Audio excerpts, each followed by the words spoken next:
Nós vamos conversar hoje com o governador Roberto Requião, de passagem aqui por Brasília. Governador, vamos direto ao assunto. O senhor aceitou o pré-lançamento do seu nome para a presidência da República. O senhor tem percorrido vários estados. Agora eu pergunto, a cúpula do PMDB está sabotando essa sua pretensão ou pode aceitá-la? A cúpula do PMDB está convencida que vai eleger o presidente da República. Parece estranha a minha assertiva. Então, vai eleger o senhor, que é o candidato? Não, na verdade, eles acham que, colocando o Temer, Michel Temer, como vice da Dilma, com apoio do Lula, que está num momento excepcional de popularidade, eles vão dominar o governo federal. Porque a Dilma não tem nenhuma inserção, ligação, liderança em relação ao Congresso Nacional. Eu não estou falando mal da minha amiga Dilma aqui, estou fazendo uma constatação, um exame de situação.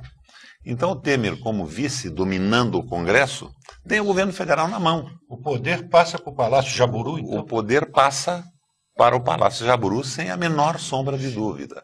Daí, talvez, essa resistência do Lula, a indicação do Temer, a ideia da lista tríplice, aquela bárbara inserção do Meirelles no PMDB, representante do capital financeiro internacional no Brasil, uma forma de escapar desta liderança que o Temer e esse PMDB tradicional, clássico, teriam sobre o Congresso Nacional. Nós teríamos uma situação parecida com a da Ieda Cruzes no Rio Grande do Sul, em que o vice rompeu com ela no dia da posse, mas com uma diferença, que a Ieda ainda tem, através do seu partido, uma inserção profunda na Assembleia Legislativa, e a Dilma não teria inserção alguma. No Congresso. No Congresso Nacional. Agora, governador, o senhor acredita que a Dilma realmente poderá cooptar, captar essa popularidade do Lula? Ela está eleita? A popularidade do Lula no Paraná hoje é muito grande. E a satisfação da população com a circunstância da economia, depois podemos conversar sobre isso, eu acho que é uma coisa aparente e momentânea, é muito grande. 82% dos paranaenses estão contentes com a vida que estão levando. 42% dos paranaenses dizem que votariam numa indicação do presidente da República. É muita coisa, mas a Dilma está lá embaixo. Ela não absorveu nesse momento essa indicação toda. No Paraná, eu acho que o quadro hoje está muito mais para o Serra do que para a Dilma, do ponto de vista da constatação instantânea das pesquisas de opinião. E o que está acontecendo é que há uma visão errada sobre a economia. Parece que o que prevalece hoje é o Ibope. O Ibope do Lula está lá em cima e ninguém raciocina mais. Ninguém quer discutir um programa, uma análise mais profunda, de médio e longo prazo, sobre a economia brasileira, que não vai tão bem assim e que, a meu ver, pode estar indo para um precipício em função de dados simplíssimos, colocados inclusive pelo IPEA, pelo Márcio Pochmann, e dados oficiais do governo. A começar pela especulação financeira. Especulação financeira que é terrível, mas você veja, nós temos uma previsão de uma dívida pública do Brasil para este ano de 1.730 bilhões de reais. Nós temos uma previsão para um déficit nas contas de comércio externo e interno de 45 bilhões de dólares. E nós temos o endividamento da população em função do prazo longo e dos juros altos que se cobram, mas fundamentalmente do prazo longo, uma espécie de subprime norte-americano, de 555 bilhões de reais. Mas a equipe econômica chega e diz: nossas reservas são 4,5 vezes a nossa dívida externa. A dívida externa do Brasil existe pesadamente. Ela é 1.730 bilhões de reais. Como é que é formada essa dívida fundada do país? O dinheiro externo entra, e aqui no Brasil entra sem nenhuma restrição. É convertido em real. Nos Estados Unidos hoje, um americano que tem algum dinheiro, um grupo que tem um dinheiro para investir, não tem juro possível. Sim. A letra do Tesouro americano está pagando 0,20%, se não me engano, ao ano. Posso estar errado aí em frações mínimas. Vem ganhar 13%. Esse dinheiro entra aqui, vai ser investido em letra do Tesouro, 8,75. Ou nestas emissões esporádicas que o governo faz, daí de 12, 13, 15. Pois muito bem. E o governo faz o quê com o dólar que entrou? Aplica em letra do Tesouro norte-americano a 0,20% ao ano. Então, na verdade, a nossa dívida pública é uma dívida externa. Nós devemos para credores externos. Precisamos acabar com a mentira no Brasil, com a falácia, com as declarações absolutamente malandras dos economistas, oficiais e não oficiais, porque, afinal de contas, há um conluio entre o capital financeiro, que está muito alegre com o que está acontecendo, juros absurdos, é o único país no mundo que mantém juros absurdos hoje, e o interesse do governo em manter a sua popularidade. Mas isto cava o precipício no qual nós podemos acabar. Governador, misturando eleição com política econômica, fazer o quê diante disso? O senhor no Palácio do Planalto, por exemplo. Deixa eu terminar o raciocínio. Sim. Sobre a situação econômica. Nós estamos comprando bens de consumo durável que são comprados pela classe C, D e E, que graças a uma boa política do Lula, você sabe que eu sou um fã do Lula, eu sou um crítico porque eu não acredito que o lulismo seja uma religião. E tenho insistido, se for religião eu não sou devoto. Não é por aí, nós temos que raciocinar sobre as coisas. E esse pessoal que teve o seu poder aquisitivo aumentado está comprando bens produzidos na China, no Japão. Então, a nossa balança está demolindo. E as empresas brasileiras não estão podendo competir nem no mercado interno, nem no mercado externo. O que acontece quando elas não podem competir? Elas quebram. Se quebram, desempregam. E se não quebram, se mantêm mais ou menos estáveis, não reinvestem. Se não reinvestem, não geram empregos. A indústria automobilística hoje está comprando peças fora do Brasil. Você lembra o que aconteceu com o Fernando Henrique, quando ele liberou a compra de autopeças? Foram 250 mil trabalhadores do setor metal mecânico perdendo o emprego da noite para o dia. Então, a situação tem que ser refletida. Eu insisto, vamos ter 3 presidentes da República que estarão nos livros de história do Brasil numa posição privilegiada. Getúlio Vargas, Juscelino Kubitschek e Luiz Inácio da Silva. Não tenho dúvida disso. Mas nós precisamos dar um passo além do Lula, acabar com a submissão do governo federal ao interesse do capital financeiro, que foi uma circunstância de um momento do governo Lula. Mensalão, aquela confusão toda, precisava abrir a aliança. Provavelmente eu, presidente, teria feito a mesma coisa. Mas uma circunstância que não termina mais, se transforma em jurisprudência firmada, e de repente o Lula coloca, porque ninguém me dirá que não foi ele, né? Coloca o Meirelles no PMDB de Goiás, tirando do PSDB, para depois sugerir a lista tríplice. O Lula precisa dar um passo a mais, assumir o comando da nação e esquecer o capital vadio. E o próximo governo da República deveria ter esta marca, esta característica. Governador, depois voltaremos à economia, mas quantos votos o Meirelles carrearia para a Dilma se ele fosse vice da Dilma? Eu acho que seria uma garantia para a derrota, porque eu, que sou um lulista, estaria numa campanha contrária de forma absoluta e plenamente convencido que estaria prestando serviço ao Brasil. Eu espero que isso não aconteça. Mas ele está lá no PMDB, foi encarregado agora de fazer o programa do partido. Aliás, o negócio melhorou um pouco. Ontem o Mangabeira Unger me telefonou, ele está nos Estados Unidos, e me disse que o Temer o convidou também para redigir o programa. Então seria um programa redigido pelo Nelson Jobim, pelo Meirelles, pelo Mangabeira Unger e por aquele rapaz lá do Rio de Janeiro. Foi prefeito de Niterói, de cabeça branca. Me fugiu o nome agora, mas... Casado com a filha do Vargas. Ah, sim, o Wellington Moreira Franco. O Moreira Franco. Então, teríamos os 4 aí trabalhando num programa para o PMDB, sob a coordenação da Fundação Pedroso Horta. Está faltando o Marco Aurélio Garcia.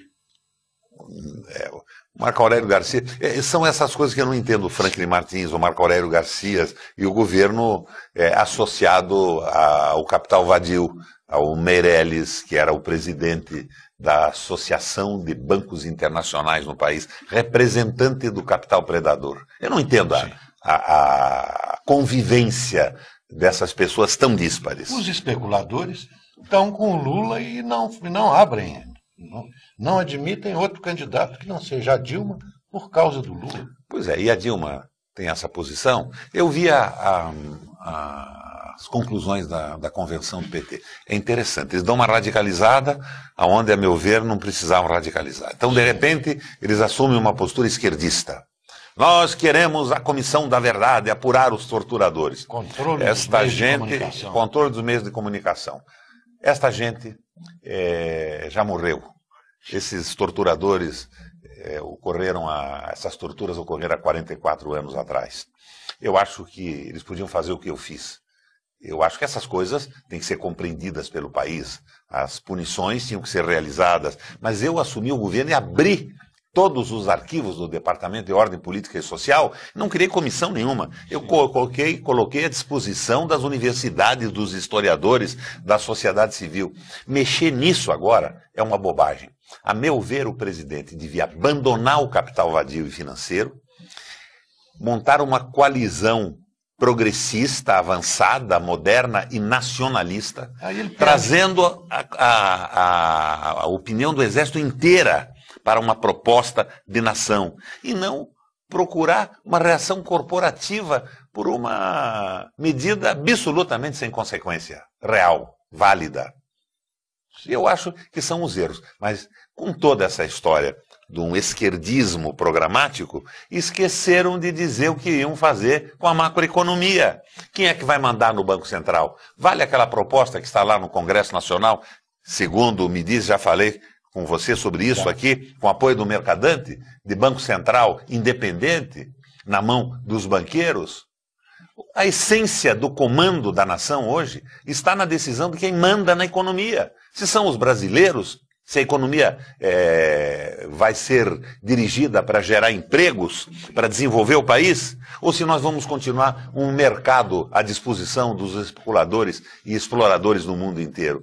Isso não se define. Agora, nem o PT, nem o PSDB. Eles querem fazer um processo eleitoral em que o Serra vai dizer: eu proibi o uso do cigarro, escrevi na carteira, faz mal para a saúde. E a Dilma diz: mas eu sou a mãe do PAC. E o Serra diz: mas eu sou o tio da nova saúde pública do Brasil.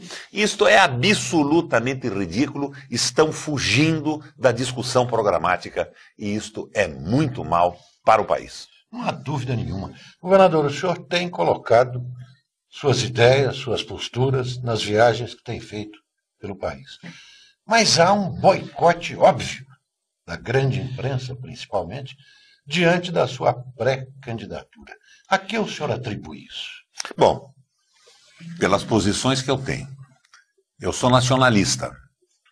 Eu dirigi o Estado do Paraná como eu dirigiria a República se viesse a ser presidente do Brasil. Eu acabei com a chantagem dos órgãos de imprensa, aquela história de falar mal do governo para tomar dinheiro. O governo que me antecedeu gastou perto de 2 bilhões de reais em propaganda. Eu, nos últimos 4 anos, cortei de forma absoluta a propaganda do governo. Mesmo das empresas estatais? O governo fala pela TV educativa, e nós estamos falando aqui que, por sinal, é aberta para todas as correntes políticas que desejem se expor e se expor ao contraditório. Não existe aquela história da conversa isolada, nem minha, nem de ninguém. É o exemplo do que vocês fazem aqui em Brasília. Você convoca aqui quem você quer e todas as linhas políticas já se expressaram no seu programa. Assim é lá no Paraná também. E acabei com a verba de publicidade, 2 bilhões de reais. Você imagine o que eu fiz com 2 bilhões de reais. Eu estou inaugurando 347 médias clínicas da mulher e da criança, 45 novos hospitais, escolas, estradas não pedagiadas.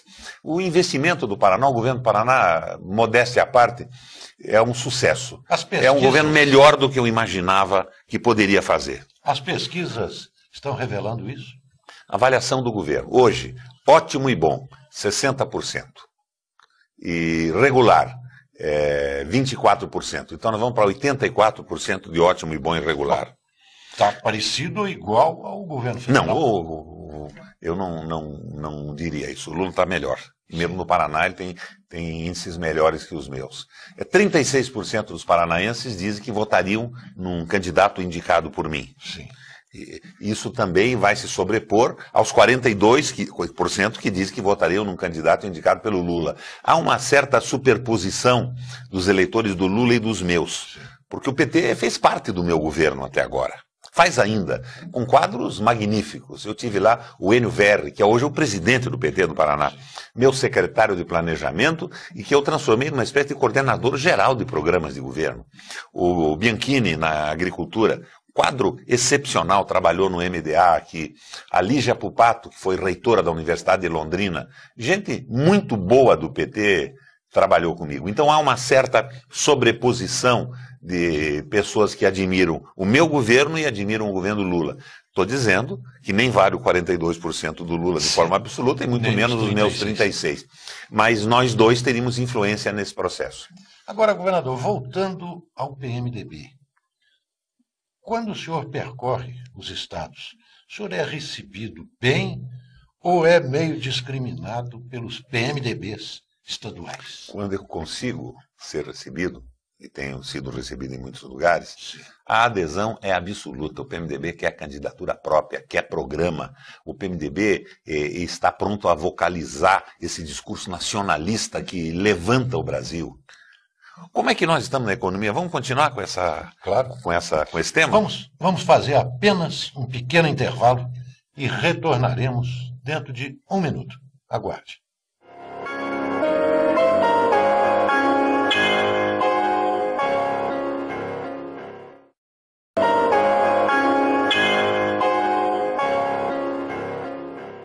Voltamos aqui pela Paraná Educativa no programa Falando Francamente, a conversar com o governador Roberto Requião. Governador, voltando então à economia, o outro lado da cerca. Eu acho que há uma satisfação da população em relação ao governo Lula, mas está faltando um aprofundamento das circunstâncias verdadeiras do momento que nós vivemos e que aparentemente é um momento muito bom. O principal parceiro do Brasil na economia externa hoje é a China, não é mais os Estados Unidos. A China teve um boom fantástico de crescimento, mas ela está tomando medidas internas. A China tem 60% da sua produção vendida para os Estados Unidos. Os Estados Unidos estão em crise, a compra diminui e a China vai diminuir a demanda que ela tem em relação ao Brasil. Demanda do quê? Produtos industrializados? Não. Petróleo, minério e grãos, commodities. Né? E tira empregos nossos, com a indústria dela lá. É outro capítulo. Quando ela deixa de comprar do Brasil as commodities, ou ela deixa de comprar de uma forma geral, a demanda do globo, do mundo, diminui. Diminuindo a demanda, baixa o preço. Então nós estamos diante dessa circunstância de não termos mais os mesmos preços em relação às commodities, em relação ao minério, em relação ao petróleo. E a China está exportando para o Brasil, exportando bens de consumo durável. É um televisorzinho, um radinho, um eletrodoméstico, e o nosso povão, que graças a uma boa política do Lula melhorou a renda, está comprando. Quando compra aqui, gera emprego lá e quebra, como eu disse no nosso bloco anterior, quebra as fábricas brasileiras que não competem nem no mercado interno, nem no mercado externo. Então, nós estamos diante de uma situação complicada. O Brasil cresceu mais do que o Haiti, mas menos do que todos os outros países menos desenvolvidos. Mas daí o Lula transformou isso com a sua política de aumento de renda numa situação satisfatória para a população brasileira. Mas nós estamos na mão do capital vadio. Nós temos que modernizar a nossa indústria, nós temos que assimilar novas tecnologias, nós temos que financiar a capacidade empresarial do nosso povo, nós temos que dominar o nosso petróleo, o pré-sal, que já foi licitado na ordem de 28% da área disponível. E Tudo isso não vai para a mídia. Por quê? A imprensa está dominada, está na mão ou do governo ou do capital financeiro, que está extremamente satisfeito com esta política, que não é a política de desenvolvimento do Brasil, mas é a política de transformar o país num fornecedor de mão de obra barata e de produtos naturais, de commodities. Então, nós precisávamos mudar isso. Por isso eu digo, eu tenho entusiasmo pelo governo do Lula. Como é que eu posso não ter entusiasmo por um governo que colocou milhões de pessoas nas universidades, que inseriu no mercado de consumo, que viabilizou políticas sociais como Bolsa Família, mas precisamos dar um passo à frente. O governo, nesta política, chegou no seu limite. Nós precisamos dar um passo à frente. E essa composição que se está fazendo do mercado financeiro com o governo, a compra da legenda do PMDB, você sabe que quando o Genuíno colocou o PMDB como aliado preferencial no Congresso do PT, parece que em 2.200 delegados, 1.500 votaram contra. Tiraram o preferencial. Tiraram o preferencial. E tirando o preferencial significa que não quer discutir programa de governo. E o PT tem que abrir os olhos para isso. Agora, uma coisa é fundamental. Criar uma espécie de um preconceito à crítica que é fantástico. E o meu irmão, o Eduardo, me dizia ontem à noite, um filósofo judeu dizia o seguinte: é preciso que a gente evolua a uma posição em que um judeu possa criticar a voz de um negro cantor sem ser chamado de racista. E que uma pessoa qualquer possa criticar um judeu cantor pela má qualidade da sua voz sem ser considerado sionista. Nós estamos num processo político de torcida de futebol. O sujeito é torcedor do PT, não raciocina mais. Embora seja um quadro universitário, tenha uma boa qualidade intelectual, se recusa a pensar. E estigmatiza rapidamente qualquer pessoa que tenha uma opinião crítica em relação, não ao conjunto do PT, mas simplesmente a um quadro do PT, a um desvio ideológico, a um desvio comportamental.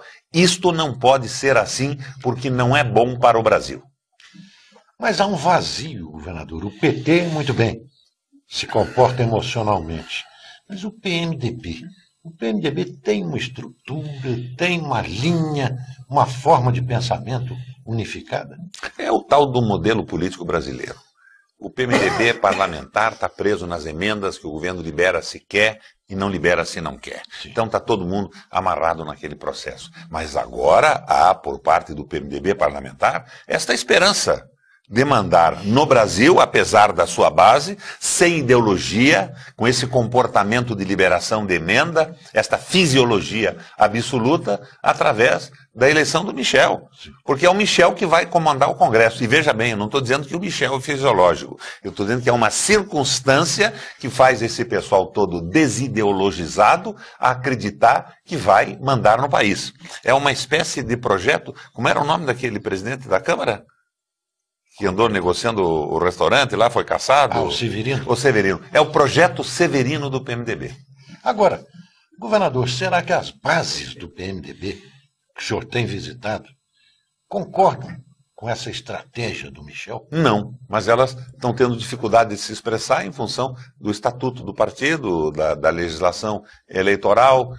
Eu fui ao Piauí e, de repente, percebi que num plenário maravilhoso, eu tinha adesão de 100%. A mesma coisa no Rio Grande do Sul. A mesma coisa em Mato Grosso do Sul. A mesma coisa em Goiás. Mas daí 2 ou 3 caciques que dominam a máquina partidária submetem o processo todo a emendas. E eu não estou dizendo que seja um caso específico desse estado. Estou generalizando o comportamento do partido. Vai muito mal, não existe partido. O meu amigo Temer deu um golpe para ganhar a convenção. Ele antecipou a convenção, segundo eu sei, por pressão do Jade Barbalho, do menino lá da Bahia, do Gedel e do Henrique Alves, antecipou a convenção para ninguém conseguir montar uma chapa. Não permitiu sequer a apresentação de uma outra chapa. Nós não queríamos nem outra chapa.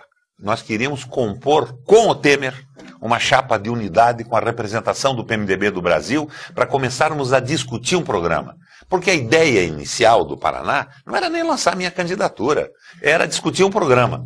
Nós fizemos uma reunião com 15 representantes de diretórios variados, e daí o Pedro Simão colocou uma situação que é verdadeira. Disse, Requião, se nós não tivermos alguém que se propõe a ser candidato, o partido não vai discutir nada, você tem que aceitar, liderar essa discussão programática, quer dizer que você é candidato à presidência da República. Eu que sou um militante do PMDB, que desde muito cedo acreditei que nós poderíamos fazer a diferença para a mudança do mundo, da nossa sociedade, não ia faltar com esse compromisso nesse momento. Estou muito velho para mudar, né, Chagas? Você também, né? Eu, mais velho que o senhor até. Um pouquinho mais velho. Mas, governador, a decisão final do PMDB, se vai apoiar a Dilma, se vai lançar candidato próprio, ou até se pode apoiar o José Serra, será tomada, me parece que em julho, né? Será tomada ao sabor dos ventos da fisiologia. Se amanhã surgir uma pesquisa que a Dilma estiver dando uma patinada, uma regredida, sim, esse pessoal que está apoiando a Dilma hoje vai procurar o aprisco do Serra. Porque não tem... Mas não a candidatura única? Não, própria? Não, eles estão preferindo, esse pessoal que está no parlamento prefere um acerto que pareça seguro. Agora eu tenho certeza que se nós tivéssemos uma candidatura com tempo suficiente e espaço na mídia para conversar, nós ganharíamos a eleição à presidência da República. Sim. Por que ganharíamos? Porque o que vale no Brasil hoje é o discurso de amor ao país, o discurso nacionalista, o discurso de respeito ao povo. O que somos? Uma nação ou um mercado? Uma nação respeitando o nosso povo, consolidada com amor, com solidariedade, ou um mercado à disposição dos especuladores que quebraram o mundo? Estão mandando no Brasil, mas quebraram o mundo, arrebentaram os Estados Unidos com esse desejo maluco de ganância. Mas temos, na sociedade brasileira, movimentos de reação. Um deles é a campanha da CNBB, a campanha da fraternidade. Não se pode servir a Deus e a Mamon. E ao dinheiro. Não se pode servir a Deus e ao dinheiro. Porque Mamon é uma espécie de um DAS do diabo, né? Sim. Um cargo subordinado ao capeta, sim, que representa o dinheiro. Não é o próprio diabo, mas é um preposto do Satanás. E a CNBB está com essa campanha que é maravilhosa. Não se pode servir a Deus e ao dinheiro. Não se pode servir ao povo e ao capital vadio, ao capital financeiro. E essa mensagem mexe com o país. Mexe comigo. E mexe comigo porque eu sou um brasileiro. Mexe em função da minha formação. Eu me empolgo. Eu governei o Paraná assim e consegui empolgar uma boa parte da população e ter sucesso no governo. E este é o caminho do Brasil. E que bom se fosse agora esse caminho tomado. Governador, há uma contradição, há uma incongruência. O senhor elogia o presidente Lula e, muito bem, ele merece elogios. Mas ele é o responsável, em última análise, por esse lucro absurdo dos bancos, ainda esses dias, do Banco do Brasil, jamais lucrou como está lucrando, e os bancos privados, e a especulação financeira. Isso também não deve ser debitado ao Lula? Debitado e creditado. O sucesso, debitado o erro, né? Sem que ocorra com isso o risco de ser chamado de direitista. O Gramsci analisa muito bem isso, né? Não existe o sujeito mal de forma absoluta, nem bom de forma absoluta. E o Lula foi muito positivo para o Brasil. Você imaginou o Brasil na mão do Alckmin, PFP, aquela coisa maluca toda? Pelo menos ele primarismo. Dizia o que ele queria, né? Dizia o que ele queria e perdeu por isso. O Lula, né, escreveu uma carta se desdizendo, antes de assumir. O Lula, num determinado momento, fez esse acordo com o capital. Foi uma circunstância da política. Sim. E eu me empenho hoje para que o Brasil se livre desse acordo, que é o mesmo do Serra, que não diz um ai a respeito da macroeconomia. Estão na mão dessa gente que domina a imprensa. Onde é que eu poderia estar falando isso que eu falo com você se não fosse na Paraná Educativa? Sim. Você acha que a Globo me daria um espaço? Não. É pau no Requião. Sim. Então, silêncio. Transformam pequenos erros ou pequenos desacertos, quando existem, ou fabricam pequenos erros e desacertos, editam matérias para tentar desconstruir, desmoralizar a política nacionalista do Estado do Paraná. Governador, falar em desacertos, esta semana o senhor veio de tacape e borduna em cima do ministro do Planejamento, a respeito da construção de uma ferrovia, que parece que seria superfaturada lá, e o senhor não deixou que isso acontecesse. Como é que foi isso? Ah, não só isso, né? Não só superfaturada. É um assunto interessantíssimo. O Paulo Bernardo me liga, e o governador do Paraná queria falar comigo. Domingo de manhã. Ligou no sábado, se não me engano. Tudo bom, Paulo? Estou lá na Granja do Canguiri. Ele me apareceu lá, ele e um tal de Bernardo Figueiredo, que era assessor da Casa Civil. Ele me disse o seguinte: olha, o governo quer fazer um trecho dessa estrada aqui e nós podemos fazer através de um PPP.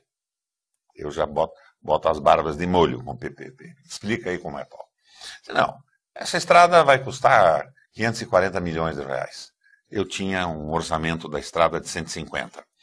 E essa estrada já tinha sido orçada pelo Ministério do Planejamento em 200, depois em 220. E havia uma emenda no orçamento da União de 220 para ser construída. Então vamos dizer que o meu orçamento de 150 valesse menos que o dele. Na verdade vale mais, porque nós fazemos mais barato. E muitas vezes fazemos em parceria com o Exército Brasileiro. Mas tudo bem. Então de 150 para 540, ou de 200 ou 220 para 540. Subiu o preço da estrada. Mas e daí? Como é que vai fazer isso? Bom, a LL fará a estrada. Bom, se a LL quer fazer a estrada, ela já é concessionária. O trecho não é do Paraná. Nós temos lá um trecho de concessão nossa que é o da Ferroeste, de Guarapuava até Cascavel, são 240 quilômetros mais ou menos. A LL vai fazer, ela paga o que ela quiser. Não, é um PPP. O que é um PPP? O governo paga 60%. Ou seja, estaria pagando, no cálculo da Secretaria do Planejamento, 100 milhões a mais do que o orçado anteriormente. E a LL paga o que remanesce, paga a diferença. Mas vai pagar como? Não. Vai pagar da seguinte maneira: nós perdoamos a dívida da LL com a concessão, ela paga 52 milhões de reais por ano pela concessão da Rede Ferroviária Federal. E ela, com esses 52 milhões por ano, paga a parte que lhe cabe na parceria público-privada ao BNDES. E Andrade Gutierrez constrói a estrada. Olha, eu não aceito isso de maneira alguma. Vocês não podem doar o dinheiro público que a LL paga, e um dinheiro miserável daquela picaretagem que foi a privatização das ferrovias no governo do Fernando Henrique, a LL. Porque como terminaria isso? 540 milhões a estrada. A LL não pagaria nada, porque ela estaria investindo aquilo que ela teria que pagar à União. Ficava a dona do tramo. E esse tramo seria amortizado com o preço de 540 milhões de reais no transporte dos grãos do sudoeste do Paraná. Daí pegava a nossa estrada. Nós teríamos que pagar mais ou menos R$6 por tonelada. Ou seja, inviabilizava a nossa estrada. Eu disse: eu não aceito isso. Se vocês fizerem isso, eu vou denunciar. Já tem algum tempo isso. Sim. Acabou, não falaram mais no assunto, eu fiquei quieto. Hoje eles estão dizendo, não, 540, tem um dado da agência do governo, 540, mas estão se referindo a outra estrada, a outro trecho, a outra coisa. O que eu coloquei para você é a verdade cristalina única. Bom, o Paulo Bernardo vai à televisão outro dia, Gazeta do Povo, aqueles jornais da direitona, os jornais que eu não financio, que eu não subsidio, e diz: o Paraná está recebendo muito pouca verba do governo federal. Você imagina, este cara é um ministro do Planejamento paranaense, que eu estou recebendo pouca verba. Porque o Requião não vai a Brasília brigar por verba. Não é verdade. O gerenciador de programa do meu governo é o Enio Verri, presidente do PT do Paraná. Quadro porreta, bacana. Trabalhou com muita firmeza e nós entupimos o governo federal de projeto. O que é que esse cara queria que eu fizesse, esse ministro do Planejamento? Que eu fosse negociar a posição política, pedir favor? Ou aceitasse esta patifaria em que a LL ganhava um tramo de estrada sem não ter por ele pagado nada e que ia ser pago a fim e ao cabo pelos agricultores do Paraná, com o pedágio, me transformaria no patrono do pedágio. Por que foi falar comigo se a estrada nem estadual era? Porque ele queria ver se acertava a complacência. Como o Lula chamaria esse negócio? Com toda a franqueza, meu amigo Lula. Meu amigo Lula chamaria o que o Paulo Bernardo me propôs de maracutaia. E maracutaia no Paraná nós não fazemos. Governador, Vamos fazer mais um pequeno intervalo aqui no Falando Francamente. Retornaremos em seguida. Aguarde.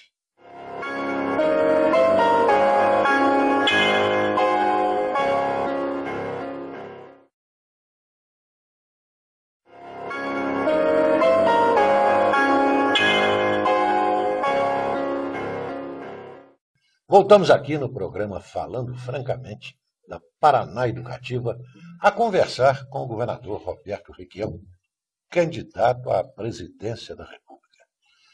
Governador, o senhor já falou isso, nós temos escrito isso também.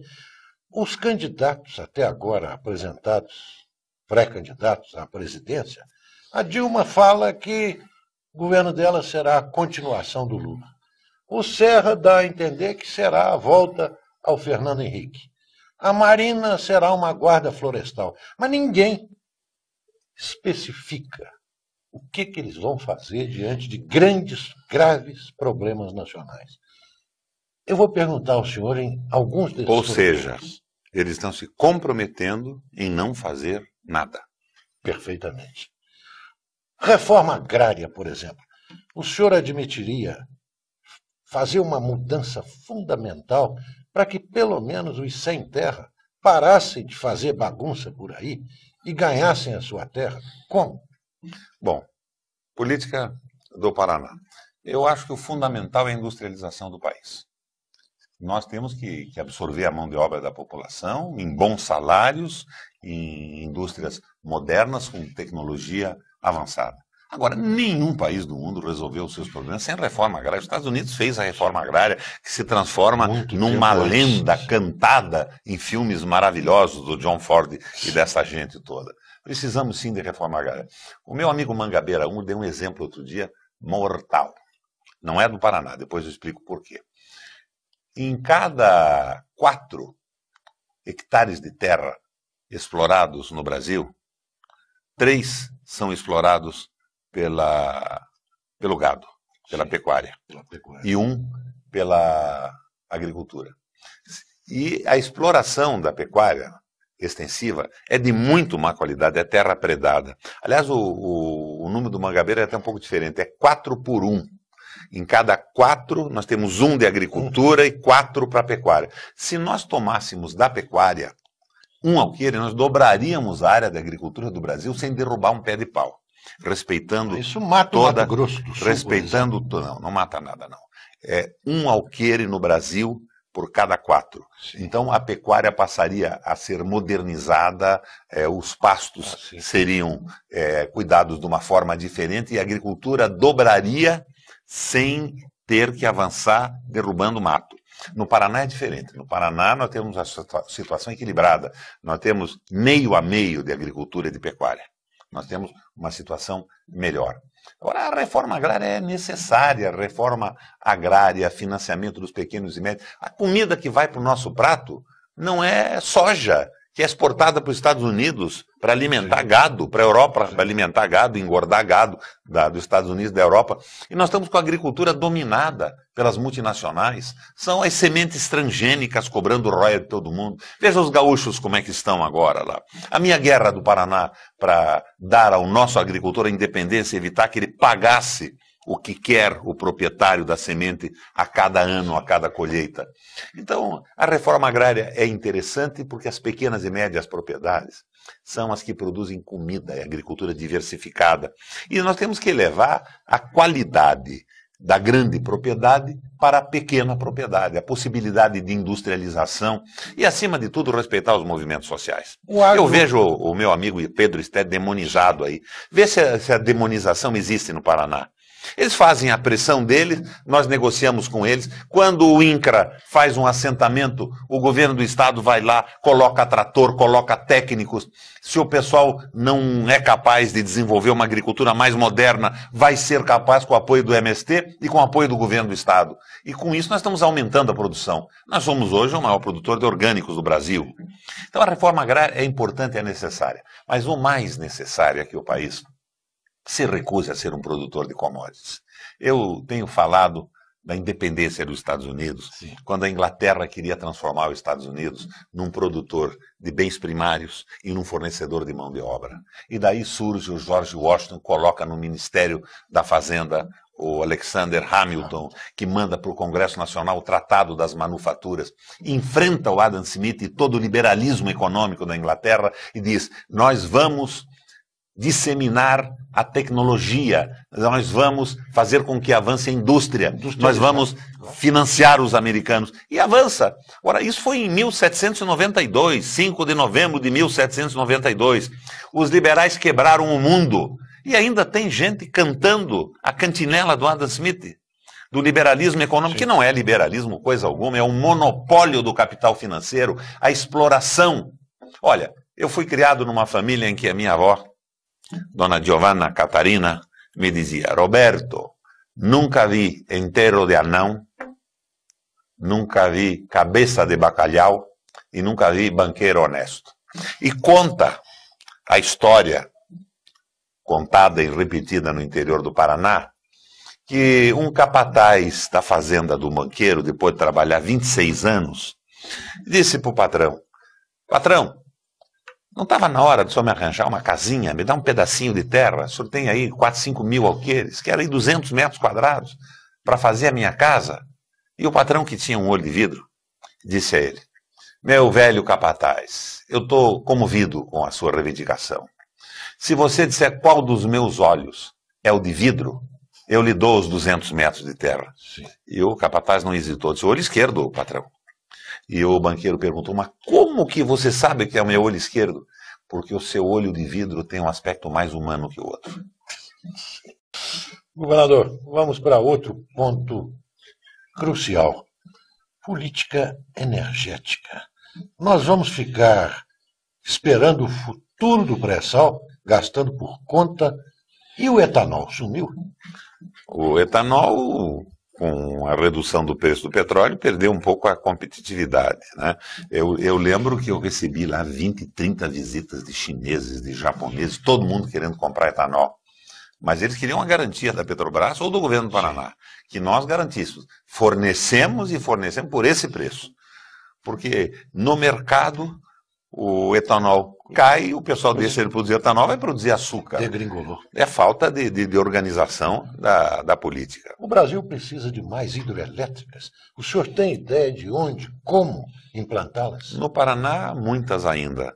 E não é que precise, o Brasil precisa de energia. E Sim. podendo ser energia hidrelétrica, estamos numa condição extraordinariamente superior ao país que precisa construir uma termoelétrica altamente poluente ou uma usina nuclear.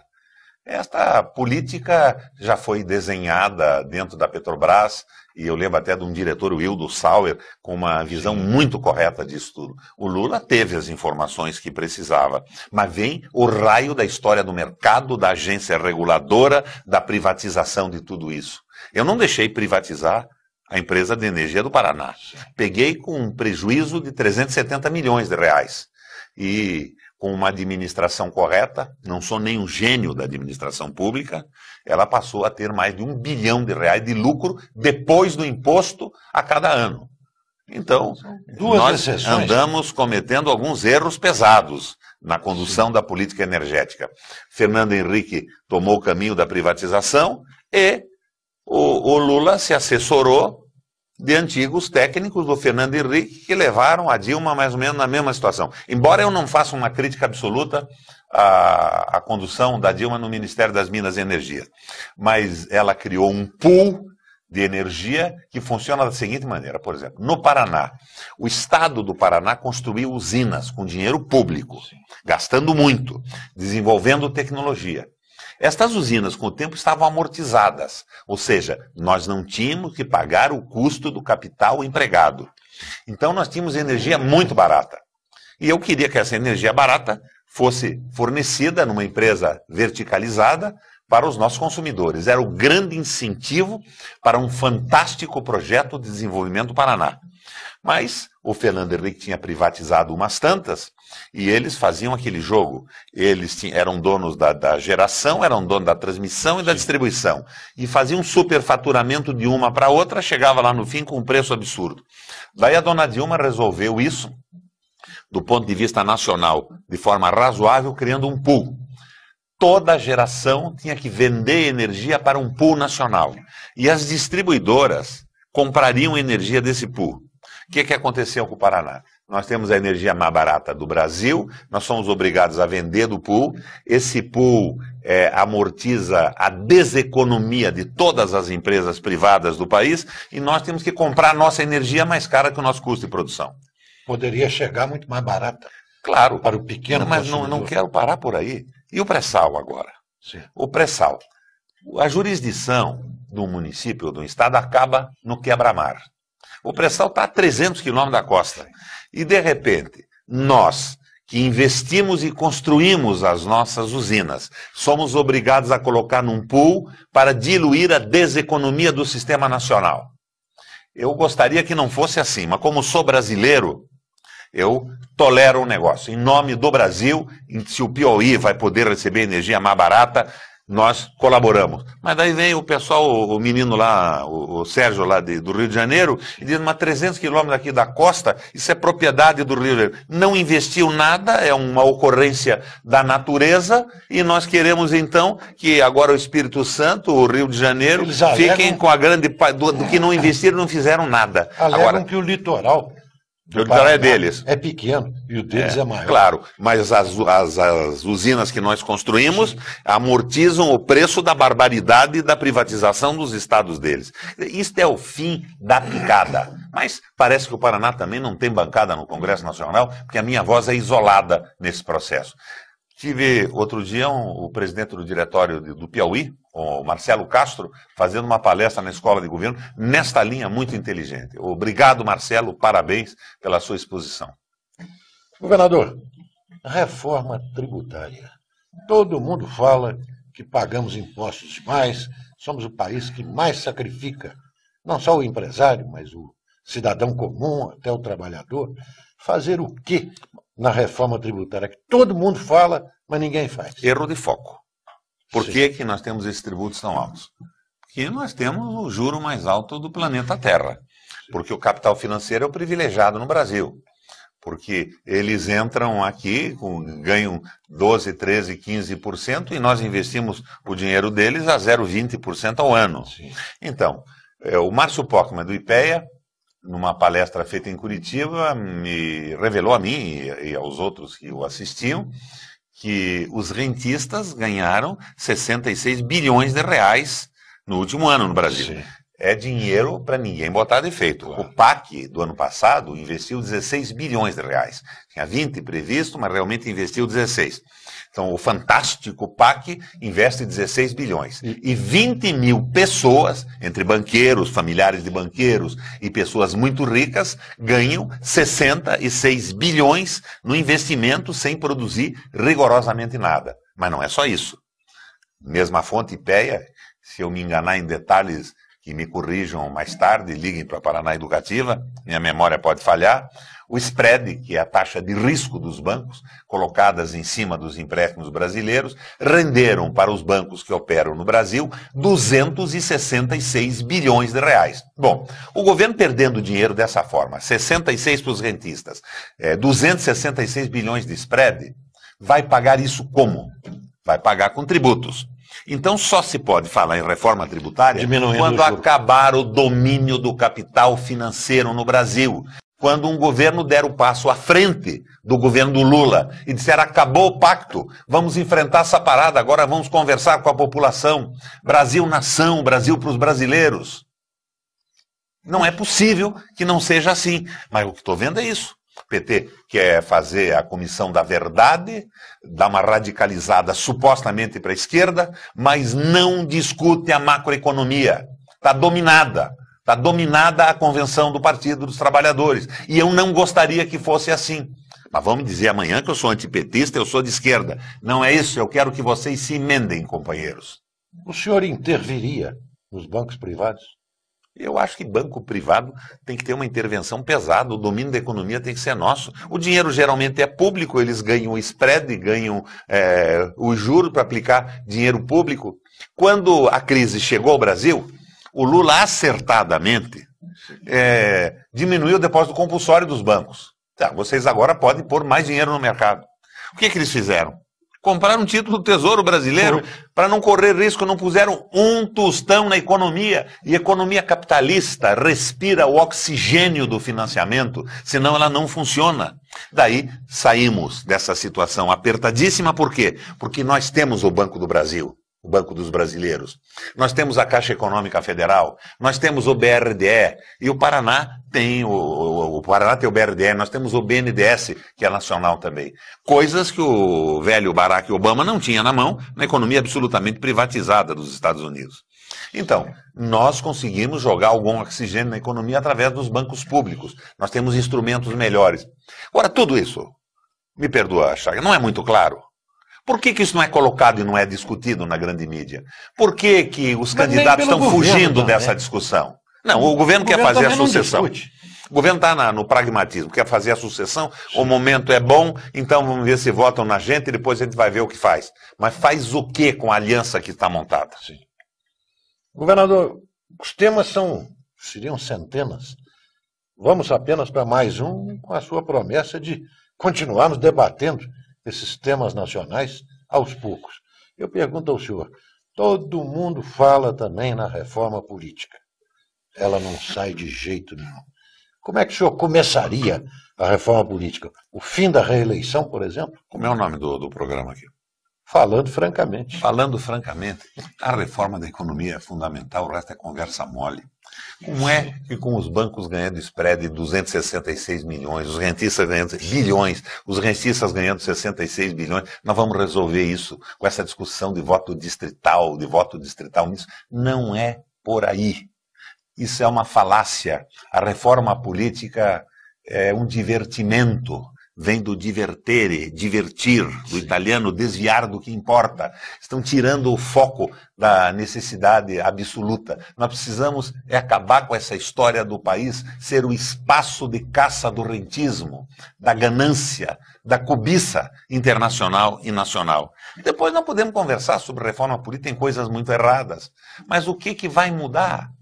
O que vai mudar com uma mudança do sistema se o domínio econômico é absoluto, se a proposta é Banco Central independente, se o capital vai acumulando leis que os governos não podem gerir o país? Eles têm leis que os beneficiam e privilegiam. Um velho barbudo que eu conheci de leitura na minha infância, que chama-se Carlos Marques, dizia que o direito é a consolidação da força. Minha gente, o direito é a consolidação do interesse dos poderosos. E só um governo forte e comprometido com a nação pode mudar isso. Só um Congresso esclarecido, mas cada vez fecha mais. Porque o capital que formula e faz aprovar as leis domina a imprensa, domina a comunicação, domina o financiamento das campanhas. Isto é reforma política do Brasil. Não é essa conversa mole de parlamentarismo, não parlamentarismo. Isto não muda nada se nós estivermos dominados pelo capital. Governador Roberto Requião, infelizmente nosso tempo está esgotado, até ultrapassado. Repito, gostaria de tê-lo aqui outras vezes, enquanto não se define o panorama sucessório. Eu gostaria de alguma coisa a mais. Eu gostaria de uma mesa oval, maior, de ter o Serra ali, a Dilma aqui e o Ciro lá na ponta. Sim. Para a gente levar a discussão de programa para o Brasil, acabar com essa tapeação de fotografias. Discriminando a Marina? A Marina também, minha amiga Marina, tem muito a contribuir com a sua experiência fantástica de vida. Mas nós estamos vendo um concurso de beleza, um concurso de frases prontas, de publicidade. O Lula elege um poste. A Dilma não é um poste, é uma mulher que tem qualidades. Mas eu queria ver a Dilma livre, leve e solta numa mesa conversando. Talvez nós pudéssemos construir até uma unidade de transformação no Brasil numa disputa eleitoral diferenciada. O Serra, sem o PSDB, é um sujeito razoabilíssimo. Botar o Serra numa mesa. O Serra foi meu parceiro na CPI, sem dos títulos Fernando públicos. Henrique, então. Sem o Fernando Henrique e boa parte dessa gente. Você veja, eu tinha um verdadeiro horror do Mendonça de Barros. De repente eu vejo Mendonça de Barros capaz, depois de ter feito aquelas coisas que fez ou não fez, eu vou correr o risco de ser processado aqui, 750 milhões de lucro numa corretora em tempo curto, diziam os jornais, ter uma opinião de brasileiro. Ele pode ter tido um desvio ou não ter tido, mas hoje está falando de uma forma extraordinariamente correta e elogiável, mas não há espaço. Falam os representantes dos bancos, os economistas pagos, como foi no passado o Adam Smith, no seu livro fantástico A Riqueza das Nações, nada mais do que um inteligentíssimo funcionário da Companhia das Índias que representava o interesse dos ingleses. Governador Roberto Requião, muito obrigado por sua presença aqui no Falando Francamente.